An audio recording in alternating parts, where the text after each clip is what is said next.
told, weren't we, by the Argentine government that the Argentine troops on the Falklands did not molest the islanders, did not damage their property, did respect them.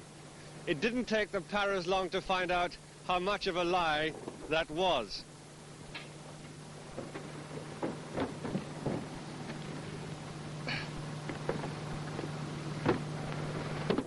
We had been told, hadn't we, by the Argentine government in their propaganda that their Argentine troops on the island did not molest the islanders, did not damage their property, and did respect them. Well, it didn't take the Paras long to find out how much a load of lies that was.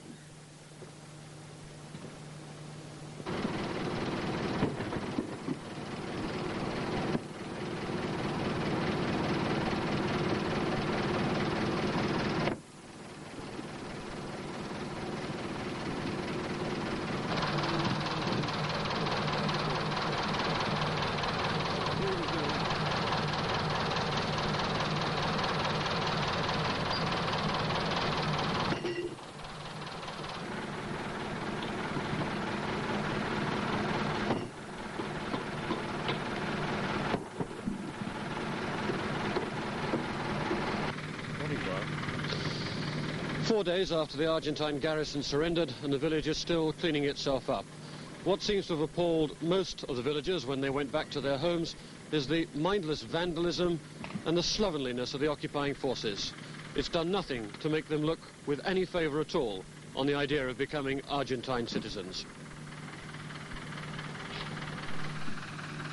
But perhaps the most heartening thing of all for the Paras is to find that the people they fought so hard to free, the Falklanders, are as determined as ever to stay here. Michael Nicholson, ITN, Goose Green on the Falkland Islands.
Days after liberation, people of Goose Green still cannot quite believe their luck that after 2 months of Argentinian liberation and a 14-hour-long battle, no one was injured, no one was killed, particularly by the vicious air raids of both sides overhead.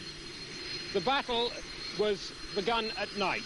It began with a heavy naval bombardment, and you can still see the scars of that around here, an artillery bombardment, and then it was a full open battalion attack on very well dug in enemy positions. The positions were much better prepared than had been expected. There were far more enemies. When we took the surrender later, we could not believe that we had 1,000 men putting down their arms on the airfield here behind me, and has carried out since the Second World War. And the main battle lasted 14 bitter hours.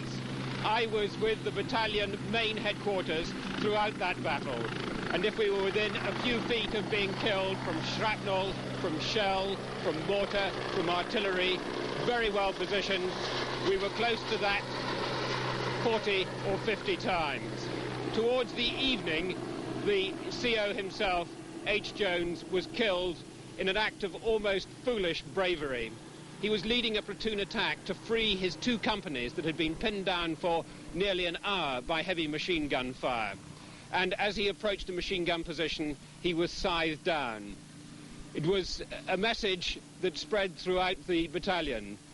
We knew that we had gained the ground.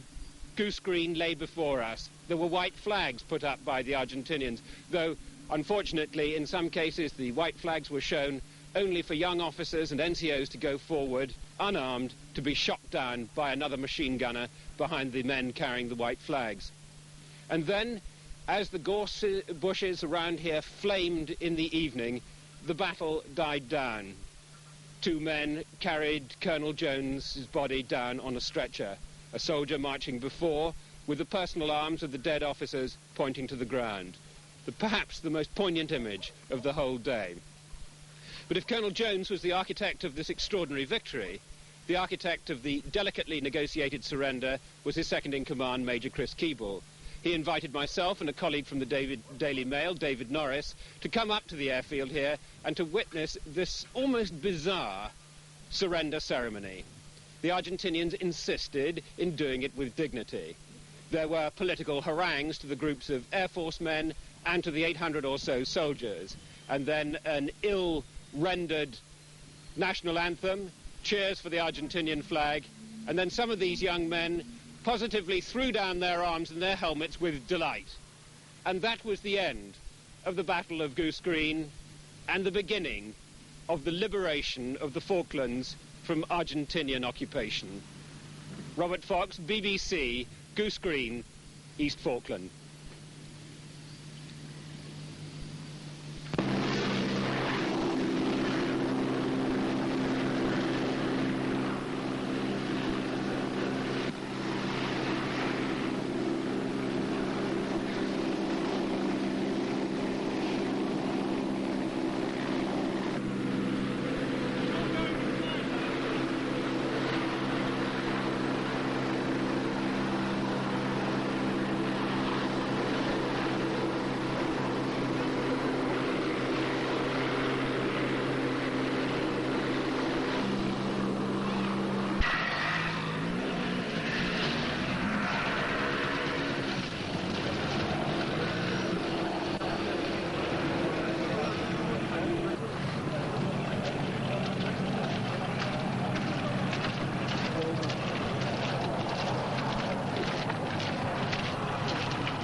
Digging in a blue beach.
Hello mate, how's it going? Oh.